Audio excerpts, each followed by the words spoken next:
అలాగే మన ఆచంట అభ్యర్థిగా జవ్వాది వెంకటం గారిని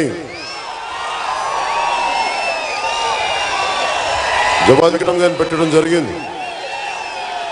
జవ్వాది కుటుంబీకులతోటి, ముఖ్యంగా జవ్వాది వంశస్థులు తెలుసు, వాళ్ళ పూర్వీకులు ఈరోజు మనకి బస్ స్టాండ్ కూడా స్థలం ఇచ్చిన వ్యక్తులు. ఉన్న స్థలాల్ని, గొప్పవారు ఏంటంటే ఉన్న స్థలాలు ప్రజల అవసరాల కోసం ఇచ్చిన వాళ్ళు. ఈరోజు డబ్బున్న వాళ్ళందరూ ఉన్న స్థలాలు లాక్కుంటుంటే మన పూర్వీకులు వాళ్ళ స్థలాలను ఇచ్చేసిన వాళ్ళు, అలాంటి గొప్ప వాళ్ళు ఉన్నారు మనకి.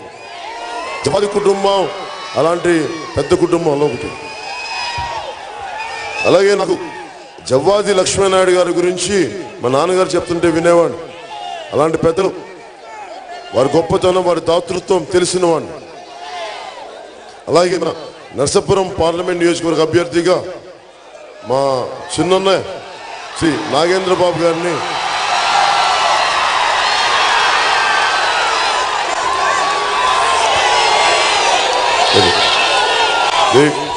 మళ్ళీ అట్టే విసిగించాం.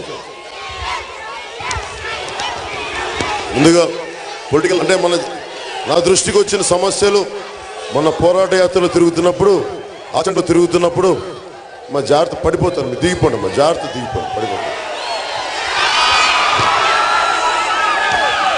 నా దృష్టికి నేను పోరాట యాత్రలో తిరుగుతూ ఉంటే ఆ రోజు నుంచి నా దృష్టికి వచ్చిన సమస్యలు, మనకి ఈ పార్టీ నియోజకవర్గ మేనిఫెస్టో కింద